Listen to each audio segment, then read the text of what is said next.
from New Hampshire. Back in my early 20s, I lived about 30 minutes outside Manchester. I had a girlfriend of 2 years that I had just broken up with.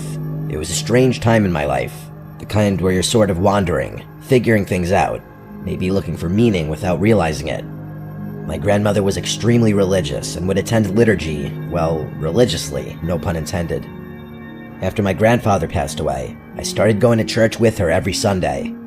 I tagged along, partly to support her, and partly because I felt like maybe I needed a bit of grounding myself. My grandfather had been a decorated veteran, well-known and respected in our community, and losing him left a huge hole in her life. Even though she was grieving, her faith was unshaken. She'd tell me that she knew he was finally reunited with the Lord, and I could see how much comfort that gave her. I admired it, honestly. Faith like that, the kind that brings real peace, is rare. I think it's something that people search for their whole lives, even if they can't always put it into words.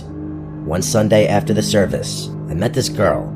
This whole thing still feels like a fever dream. I'd never seen her around before, which was unusual since our community was close-knit, especially at church.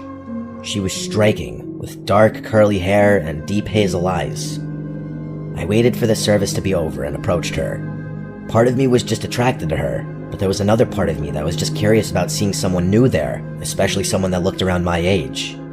We started talking, and the spark was definitely there. I'm sure everyone knows what I'm talking about, where you just meet someone and immediately feel a connection. Her name was Kaylee, and she had a kind of quiet, mysterious charm, and I found myself drawn in. I kept trying to ask her specific questions about her past, like family and home life, but she would crack jokes and tell me I'd have to take her out for those answers. I actually really enjoyed the banter.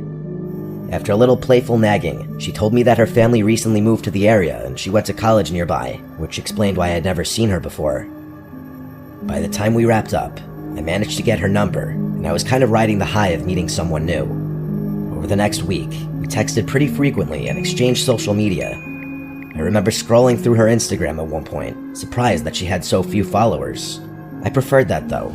The last thing anyone wants is to fall in love with someone that the whole world knows. We talked about a lot of things, and she eventually opened up more about her family. I don't want to say too much, but her situation wasn't great. Her stepfather was a nasty alcoholic and frequently mistreated both her and her mother. Her biological father was substantially worse though. She wouldn't give me specific details, but apparently they had to move to get away from him. She transferred schools and everything, leaving everyone and everything she had known behind. I didn't want to overstep and ask her about her father. I was just glad she was opening up to me. As much as I loved the calculated mystique, it was nice to get to know her on a more personal level. I neglected to coordinate a date with her just yet because I figured I'd see her at church. The following Sunday, she was there again. I took it as a sign and asked her on a date after the service. She didn't hesitate. She just smiled and said yes, and we made plans to meet up later that week. I spent the rest of the week thinking about her, nervous about our first date. When the night finally came, we kept things simple. We saw a movie and grabbed a bite to eat, nothing fancy, just an easy night where we can talk and get to know each other even more. I honestly thought it was going really well. She was a great listener and she seemed genuinely interested, which was refreshing. I didn't want the night to end just yet, so after dinner, I suggested going for a little drive, thinking it'd give us a chance to keep talking without the noise of a restaurant around us.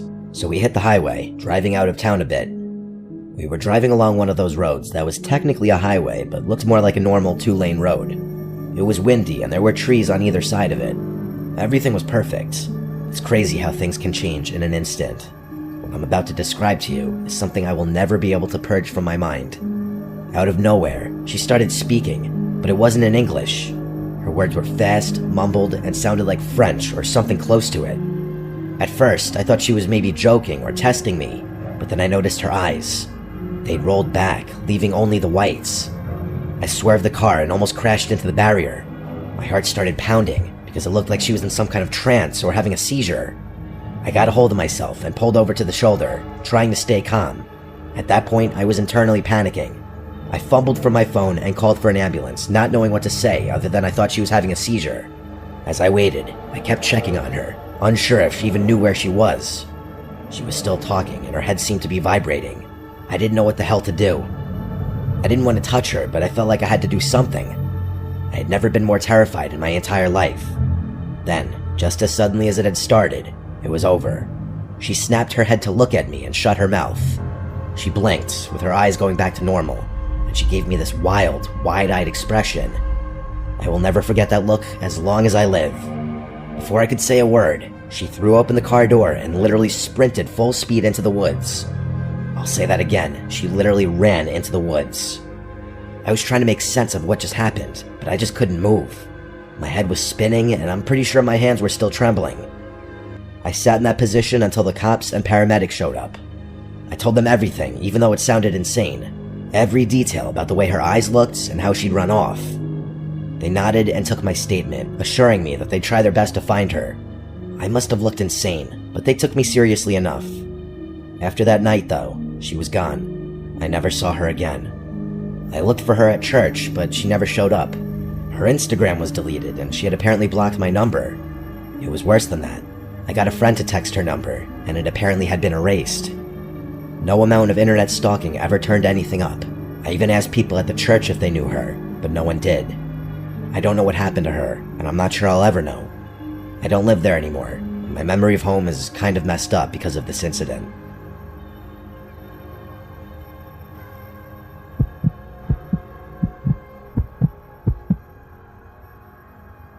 My family has this beat-up 2012 Volvo that is quite literally on its last legs. I don't know what it is, but the thing refuses to quit. It's had a million problems, but still runs. The thing has a laundry list of issues. Brakes that feel soft, a temperamental engine, and half the electronics barely work. My parents are basically waiting for it to break down for good so that they'll have an excuse to get a new car. Unfortunately, I'm the one stuck driving it. In addition to the myriad of other issues it's suffering from, the windshield wipers don't work at all, so driving in the rain is a death sentence. Even a little drizzle is enough to completely obstruct the driver's view. Everyone knows Nevada is the driest state though, so rain typically isn't a concern where I live. I remember elementary school teachers always making a big deal about that fact for some reason. Anyway, this was back in the summer a couple years ago. I was on my way back from a solo trip to visit my friend Calvin a few states over, one of those friends I hadn't seen in years. I love driving, so I figured I'd make an adventure out of it, just driving alone through the stretches of the empty desert. The drive there was great. I stayed a few nights at his place, and we did a lot of drinking. It was a great time, and I was glad I made the effort. The majority of the drive back was a piece of cake, but that didn't last long. As I crossed into Nevada, a storm hit. Not just a sprinkle or some light rain, an actual thunderstorm, complete with lightning and torrents of rain. I later realized that it was one of the heaviest rainfalls we'd seen in years. I'd driven through rain before, but nothing like this. It didn't really make much of a difference. With the current state of my windshield wipers, any amount of rain would force me to pull over. So, reluctantly, that's what I did. I pulled off the highway and parked a considerable distance into the desert, just in case a truck or something didn't see me. I figured I had no choice but to wait it out, maybe try to get some sleep in the car. I debated calling the police for assistance with the wipers, but money was tight and I wanted to avoid a ticket at all costs. If not the wipers, they'd definitely get me on something else. I wasn't about to ask my 65-year-old parents to drive 3.5 hours to rescue me either, so sitting and waiting was my only move. I was on my own, alone on the side of the road during a thunderstorm in the middle of the desert. Not a single car passed me for a full hour, and the storm didn't even let up a smidge. I think being alone in the desert started messing with my head, because after about another hour, I got this unsettling feeling. I'm not sure what it was, but I got this unexplainable urge to move the car. It was still pouring, so I obviously couldn't do that safely. I found myself nervously looking out each of the car's windows as if there were something out there. There obviously wasn't. All I could see was miles and miles of endless rocks and desert. The sun was just about to be setting though, which would soon cast my surroundings in darkness. I hadn't expected the storm to persist this long, so the reality of having to spend the night out in the desert hadn't even occurred to me. I fully admit that the thought of not being able to see what was out there spooked me. I don't exactly scare easily, but I had heard enough desert stories to be understandably cautious. As if my thoughts were being read, the storm began to subside a bit. I took that as a sign that I'd be able to get back on the road soon, which was a relief. The sun started to set, casting that strange, muted twilight across the desert. Under different circumstances, I would have admired the beauty of it. The damn rain wasn't stopping though, so I had no choice but to stay put. I tried to concentrate on the lightning in the distance, thinking maybe that would ease my mind. I don't remember how much longer I waited, but eventually the sun set completely. At that point, I decided waiting was wasting valuable energy, and I'd be better off trying to get some shut-eye. Just as I was about to close my eyes, I saw flashes in the distance. It wasn't lightning this time, just bright, sharp bursts of white light darting through the darkness. They seemed to jump around like they were coming from multiple places. It was creepy as hell. I watched them for a few more minutes before realizing that they were getting closer. They were literally approaching me. I could feel my palms starting to sweat. I don't know what came over me, but instinct kicked in, and I made a split-second decision to get out of the car and hide. I grabbed my phone, scrambled out, and ran to hide behind the nearest rock formation. It was still raining, but I didn't care. I could feel my heart beating rapidly, and I prayed that the sound of the rain would conceal my breathing. Crouching low, I peeked around the edge, watching my car from a distance. After a few minutes, I realized what the flashes were. Flashlights. I saw 3 figures moving through the distance toward my car, each equipped with a flashlight. They were flinging their beams around wildly, as if dancing or stumbling or something. It was abnormal, I'm telling you. They circled my car, inspecting it, as if they were looking for something or someone. I'm telling you though, the way they wielded their flashlights, it was like they were on something. I squinted, trying to make out details, but it was too dark to see much. Without warning, one of them fired a gunshot at the sky. I jumped, completely caught off guard, and I bit down on my lips so hard I broke the skin. Every instinct told me to stay as still as possible, to make myself invisible behind the rocks. For what felt like forever, I stayed frozen in place, not daring to peek behind the rock. Eventually, the curiosity was unbearable. Slowly, I peered behind the rock again, and I felt my stomach drop. It was pitch black, no flashlights. I waited, not sure where those people had gone. And then, just like that, the lights were back, flickering around my car again, like they were taunting me. I knew I couldn't stay there all night. My hand shook as I pulled out my phone, fumbling to dial 911.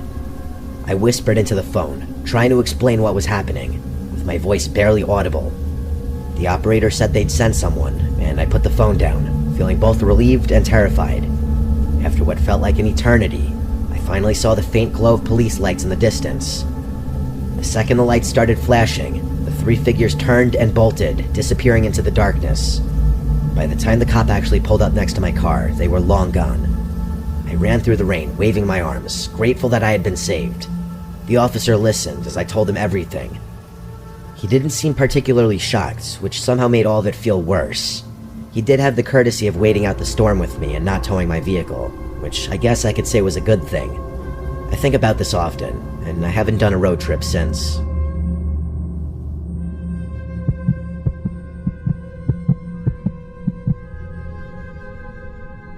What I'm about to tell you is the strangest experience I've ever lived through. My name is Mary. My friend Carol and I were driving from Florida to New Jersey a few months back. We were coming back from visiting a few friends who went to school down there. It was a really fun time, but Carol and I had to get on with our lives. The drive was supposed to be fun, a little road trip, just us two, with a bunch of snacks, music, and time to catch up on all the things we hadn't talked about in ages. In hindsight, it probably would have been a better idea to stay one more night at our friend's place, but I wanted to get home. We were planning to do the whole drive in one shot. We drove through the night and into the next morning. A few hours after the sun came up, my back started to ache from sitting in the same position for so long. I told Carol we should pull over somewhere for a break, grab some gas, and maybe find something to eat before we get back on the road. We drove past a few more exits before ultimately getting off at what claimed to be a lively, touristy town. For the life of me, I can't remember what the actual name of the town was. It was one of those places that you'd expect to be a tourist stop, with signs pointing to attractions and promises of unique shops or local history. But even as we pulled in, I felt something was off. The streets were empty, and the buildings looked like they'd seen better days. A little too worn down for a place supposedly catering to visitors. It's hard to explain the feeling, but it was the kind of place where you could sense something was wrong without actually knowing what. I'm sure everyone kinda knows what I'm talking about, but you ever driven through one of those ghost towns where all the shop signs are still up but everything is clearly abandoned? Yeah, that's what it felt like. Only it was weirder, since things weren't actually abandoned, they just looked that way. It wasn't your typical haunted kind of vibe, but strange enough that it's been on my mind ever since. The first stop was the convenience store. We actually had to drive for a decent while before entering the heart of the town, or whatever you'd call it. We pulled in to stretch and grab some refreshments. The two of us headed inside. It looked pretty normal in there, actually. Carol was looking for a specific drink she wanted, but quickly grew frustrated when she realized they didn't have it. She's a bit of a drama queen, so I indulged her tantrum and agreed to go somewhere else. I still wanted to get my Gatorade, though, so I walked up to the counter with it to pay. The cashier was a woman about 30 or 35 if I had to guess. She had dark brown hair and was on the taller side. Again, all very normal. The only reason I remembered her features was because she was wearing suspenders, which I wasn't used to seeing. I paid for my drink and we left. Carol pointed to another convenience store across the street, so we figured we'd give it a shot. When we walked into the second store, I literally felt my stomach drop. The cashier behind the counter looked exactly like the girl who'd been working at the first place. Same hair, same face, same height, same everything. I froze, staring at her. I could tell I was making her uncomfortable. Eventually, I asked her if she had a twin or a sister or something. She gave me a weird look, almost skeptical, said she didn't have a twin and that she was an only child. She narrowed her eyes and told me that was a strange thing to ask, which I guess it was. I tried to explain myself, but she didn't say anything after that. I felt this weird sense of deja vu and backed out of the store, dragging Carol along with me. Carol was confused, but I explained myself and asked if she noticed the same thing. She said she didn't remember what the other cashier looked like, and that I was probably just tired from driving for so long. I knew what I saw, though, and told her I'd prove it. We ran back to the first convenience store, but when we got there, the girl inside looked nothing like who I remembered seeing. She was a completely different person. She was short, with light hair, and looked middle-aged. There's absolutely no chance anyone could have confused her for the other cashier. She didn't even look like she was in the same age range. It was as if I'd imagined the whole thing. Carol told me to just forget about it, and that I was tired, but I insisted that I wasn't imagining things. Eventually, I had no choice but to let it go. I was eager to get out of there, but we needed gas. We pulled into the first gas station we saw, which was void of people. It was completely empty, just our car, the pumps, and a small building at the back where you would pay. We were literally the only car in the entire lot. The two of us walked inside. Carol took her sweet time looking for her drink, but of course, it wasn't there either. I paid, waited for her, and we left. We couldn't have been in there for more than a few seconds. As we walked out, I again felt a weird feeling in my gut. What had not 2 seconds ago been a completely empty gas station was now packed to the brim. The place was overflowing with people. It was the strangest thing. Cars filled every single pump, and there were even some lined up as if we'd wandered into rush hour at the busiest station in the state. All the parking spots in the back lot were full too. To make matters worse, it felt like everyone was eyeing us down as we walked to our car. I don't think I've ever felt more uncomfortable by people staring at me. This time, Carol agreed that something bizarre was going on. I could tell that both of us felt the same eerie suspicion. It was like we'd left reality for a second, and when we came back, something had shifted. We decided to say screw it on the food and just find our way back to the highway. I didn't have much of an appetite at that point anyway. Back on the road, we didn't say much for a while. I wasn't scared, but I just had a bad feeling in my gut. I'm not sure how to even explain it. As we got slightly further away, Carol and I talked about how weird that had just been. As we were talking, a car passed us, a Toyota Sienna with a cracked windshield. I remember it distinctly because the windshield had this big spiderweb crack running through it, and the side was scratched up pretty bad. It was kind of hard to miss. Carol made a joke about it, but I can't remember exactly what it was. Just as we were starting to loosen up, everything came crashing down again. About 10 minutes later, the exact same minivan passed us again. We were both 100% sure of it. Again, it was impossible to miss with this massive crack in the windshield. How was that even possible, though? We had been driving in a straight line at a pretty fast clip. There's no way it could have gotten ahead of us. But the odds of passing 2 different Siennas with identical cracks in the windshield were insanely slim.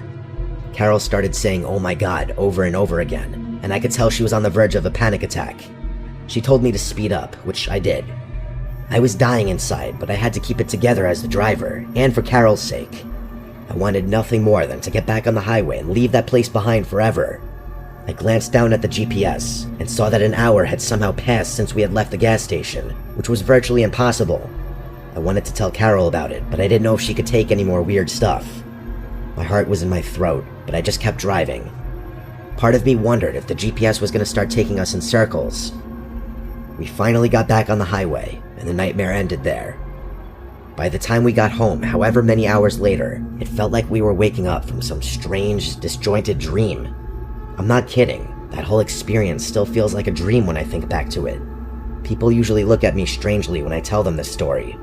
I still can't explain what happened there, and I don't expect any kind of explanation. I've tried doing research online about weird occurrences in places like that, and I've actually found a handful of stories that are similar to mine. The weirdest thing about it was the feeling in my gut that I still have trouble describing. Until that point, I really didn't know what it meant to get a bad vibe from something. It's like every bone in your body is begging you to notice that something's wrong. I never want to get that feeling again.